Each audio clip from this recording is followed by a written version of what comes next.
Hello guys, this is Bhushan Gaikwad. Again आप सभी का स्वागत है फिर एक बार इस नए वीडियो लेक्चर में। और दोस्तों, इस वीडियो लेक्चर में हम डिस्कस करने वाले हैं एस्केरियासिस के बारे में। अब एस्केरियासिस ये जो इन्फेक्शन है ये एस्केरिस नाम के वर्म की वजह से होता है। वर्म यानी थ्रेड लाइक ऑर्गेनिज्म, जिससे ये डिजीज होता है।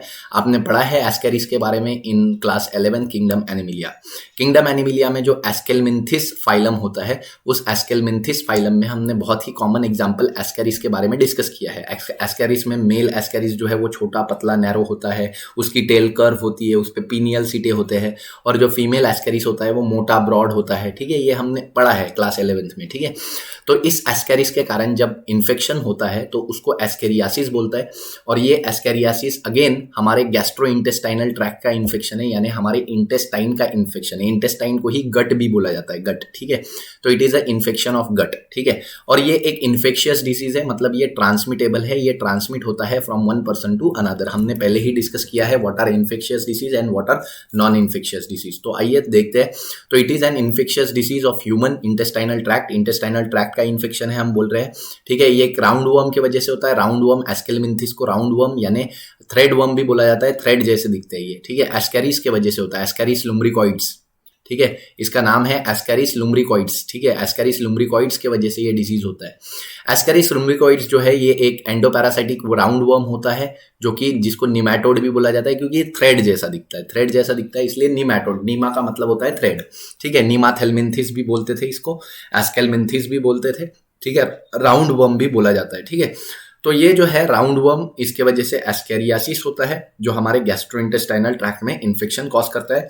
एंडोपैरासाइट होता है, मतलब हमारे इंटेस्टाइन में रहता है, वहां से खाना लेता है और हम ही को नुकसान पहुंचाता है भाई। इसी वजह से तो इसको पैरासिटिज्म बोला है, एंडोपैरासाइट है ये। ठीक है, साइंस और सिम्टम्स क्या है अगर किसी पर्सन को एस्केरियासिस हो जाता है तो क्या क्या उसको सिम्टम्स शो होंगे। सबसे पहले gastrointestinal discomfort accompanied by with vomiting and fever. तो गैस्ट्रोइंटेस्टाइनल डिस्कम्फर्ट होगा, पेट दर्द होगा हमारा, सिंपल सी बात है।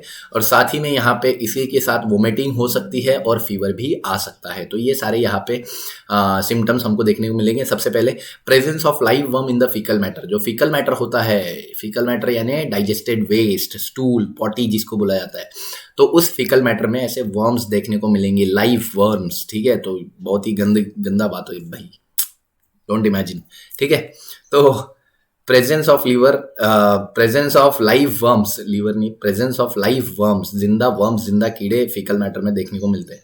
Pulmonary disorders occur in some patient. Pulmonary disorder यानी हम देखते हैं लंग्स का भी डिसऑर्डर यहाँ पे देखने को मिलता है, क्योंकि इनके जो लार्वी होते हैं, लार्वी, ठीक है, ये लार्वा जो है ये लंग्स में अपना अडल्ट स्टेज तक पहुंचते हैं। यानी लार्वा का जो डेवलपमेंट होता है ये लंग्स में होता है, ट्रकिया में होता है, एल्वियोलाई में होता है। इस वजह से लंग्स का भी इन्फेक्शन यहाँ पे हो सकता है। ठीक है, तो ऐसा नहीं है कि सिर्फ इंटेस्टाइनल इन्फेक्शन होगा, लंग्स का भी इन्फेक्शन हो सकता है, क्योंकि इनका लार्वा हमारे लंग्स में डेवलप होता है। ठीक है, इसके अलावा जिसको न्यूमोनाइटिस यहाँ पे बोला गया है, न्यूमोनाइटिस, ठीक है, जिसको इन्फ्लेमेशन इन एल्वियोलर वॉल भी बोला गया है। ठीक है, इसके अलावा loss of appetite and weight loss. Appetite का मतलब होता है भूख लगना बंद हो जाती है और वेट लॉस होने लगता है। सिंपल सी बात है, खाना नहीं खाओगे तो भाई वेट तो लॉस होगा। ठीक है, इयोसिनोफिलिया यानी इयोसिनोफिल्स यानी डब्ल्यूबीसी के जो हमारे एसिडोफिल्स होते हैं उनका नंबर बढ़ने लगता है। ठीक है, increase in the number of eosinophil यानी एसिडोफिल्स, न्यूट्रोफिल के एसिडोफिल, डब्ल्यूबीसी के एसिडोफिल्स का नंबर बढ़ने लगता है। ठीक है, तो एस्केरिस में हमने क्या क्या सिम्टम्स देखे। एस्केरिस जो है एक राउंड वर्म है और इसके वजह से एस्केरियासिस नाम का डिसीज हो रहा है। सिम्टम्स क्या है, गैस्ट्रोइंटेस्टाइनल डिस्कम्फर्ट हो रहा है, वोमिटिंग फीवर हो रहा है। इसके अलावा फीकल मैटर में लाइव वर्म दिखाई देते हैं। पल्मोनरी डिसऑर्डर्स हो सकता है कभी, क्योंकि उनकी लार्वी जो है वो पल्मोनरी ट्रकिया या एल्वियोलाई में डेवलप होते हैं। इसी के अलावा एपेटाइट, भूख लगना बंद हो जाती है, वेट लॉस हो जाता है, इयोसिनोफिल का नंबर बढ़ने लगता है। ठीक है, मोड ऑफ ट्रांसमिशन देखते हैं, किस तरीके से ये ट्रांसमिट होते हैं from one organism to another organism, how it gets transmitted from one organism to another organism. Food and drinks के जरिए ये ट्रांसमिट हो रहा है। फूड और ड्रिंक्स के जरिए ट्रांसमिट होना मतलब फूड, जो खाना हम खाते हैं, जो पानी हम पीते हैं, उससे ये ट्रांसमिट होता है। गंदे पानी से, गंदे फूड से ये ट्रांसमिट होता है। Contaminated with the eggs of the worm is the main mode of transmission. देखो, अगर जो फूड हमने खाया है उसमें वर्म्स के एग है, एग यानी छोटे छोटे अंडे हैं, ठीक है, और जो पानी हमने पिया है उसमें भी वर्म के एग है, तो उसके वजह से ट्रांसमिशन बड़े आसानी से हो जाता है। तो गंदा पानी, गंदा फूड अगर फिर से खाओगे तो भाई एस्केरियासिस भी हो सकता है। मेरे को तो अजीब सा लग रहा है, ठीक है। Egg hatch inside the intestine of the new host, तो एग जो है इंटेस्टाइन में हैच होते हैं न्यू होस्ट के, और लार्वी जो है वो आगे अदर ऑर्गन में पास होते हैं जैसे कि लंग्स, ठीक है। तो सिंपल सी बात है, आपने गंदा फूड, गंदा खाना खाया, गंदा पानी पिया, तो वो जो एग्स है तुम्हारे इंटेस्टाइन में आएंगे, वो हैच होंगे, उनके लार्वा बनेंगे, वो लार्वा ब्लड में जाएंगे, ब्लड से होते हुए वो लार्वा जाएंगे तुम्हारे रेस्पिरेटरी ट्रैक्ट में, रेस्पिरेटरी ट्रैक्ट में अल्वियोलाई में जाएंगे, ठीक है। अल्वियोलाई में जाके अपना डेवलपमेंट करेंगे, और जब वो लार्वा अडल्ट बनेंगे तो वो फेरिंग्स में आएंगे वापस, ठीक है। और फिर जब उनको तुम स्वेलो करेंगे, वापस स्वेलो करोगे, तो वो फिर से इंटेस्टाइन में जाएंगे, और इंटेस्टाइन में वर्म बनेंगे बड़े बड़े, और वर्म जब रिप्रोड्यूस करेंगे तो अंडे देंगे, फिर ये अंडे तुम्हारे फीकल मैटर से रिलीज होंगे, ठीक है। तो बहुत सारे वर्म्स, बहुत सारे अंडे फीकल मैटर से रिलीज होते हैं, और यही गंदा फीकल मैटर फिर से किसी दूसरे के कॉन्टैक्ट में आता है, फीकल मैटर पे मक्खियाँ बैठती है, गंदे चीज़ें होती है, तो अगेन ये फूड पे ट्रैवल करता है, पानी में जाता है, तो फिर से ये जो है फीकल टू ओरल रूट ये डिजीज ट्रांसमिट होता है, ठीक है।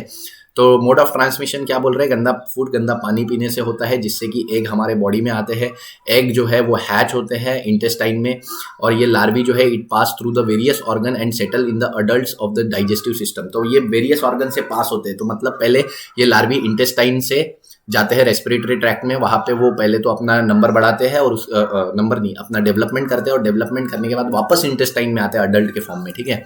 डायग्नोसिस कैसे किया जाता है, done by microscopic examination of the stool, stool यानी जो फीकल मैटर जो पॉटी है उसका अगेन यहाँ पे माइक्रोस्कोपिक एग्जामिनेशन किया जाता है, माइक्रोस्कोप में उसको देखा जाता है कि भाई वहाँ पे वर्म तो नहीं दिखाई दे रहे हैं, वहाँ पे एग्स तो नहीं दिखाई दे रहे, अगर फीकल मैटर में एग या वर्म अवेलेबल है तो इट इज क्लियर कि भाई ये जो है ये एस्केरियासिस है। एंटी हेलमिंथिक ड्रग दिए जाते हैं इसमें एंटी हेलमिंथिक ड्रग्स में आता है पाइपेराजाइन, ठीक है, मेबेंडाजोल, अल्बेंडाजोल भी एक ड्रग है यहाँ पे, मेबेंडाजोल, अल्बेंडाजोल, ठीक है, लिवामिजोल, इसके अलावा पायरेंटेल, ठीक है। तो ये कुछ ड्रग्स है, ये दिए जाते हैं, ये एमएसटीसीटी पॉइंट ऑफ व्यू से बहुत इंपॉर्टेंट है, मेबेंडाजोल, पाइपेराजाइन, ठीक है, लिवामिजोल और पायरेंटेल। तो ये जो ड्रग्स है, इन मेडिसिन से ट्रीटमेंट किया जाता है, ठीक है। अगर आपके भी फैमिली में किसी को एस्केरियासिस होता है तो डायरेक्टली जाके ये ड्रग आप केमिस्ट से मांग सकते हो, बड़ी सिंपल सी बात है, ठीक है।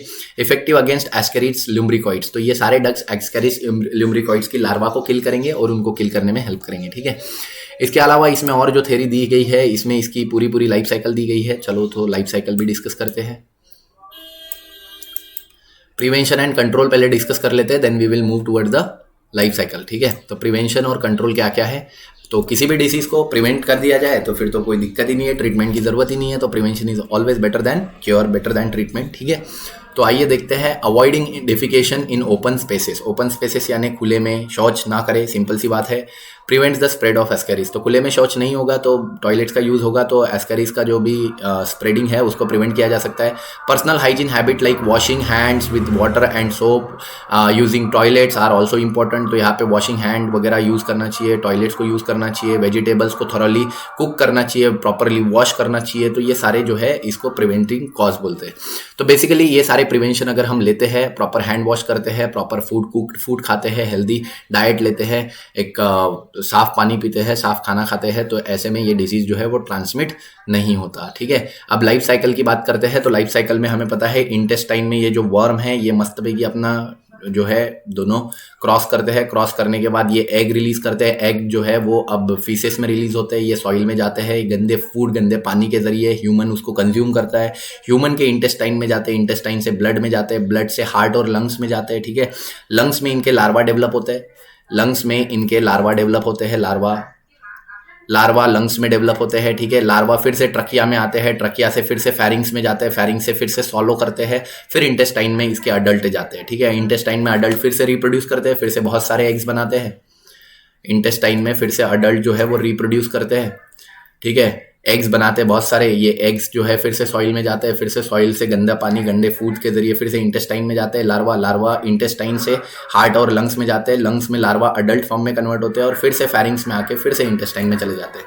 तो यहाँ पे हमारा वीडियो लेक्चर खत्म हो जाता है। आई होप वीडियो लेक्चर आपको पसंद आया होगा, पसंद आया तो वीडियो को लाइक कर दीजिए, दोस्तों के साथ शेयर कर दीजिए, चैनल पे नए होंगे तो चैनल को सब्सक्राइब कर दीजिए। ऐसे ही हमारे वीडियोस के साथ बने रहिए, जिंदगी के मजे लेते रहिए, खुश रहिए, तब तक के लिए थैंक यू वेरी मच।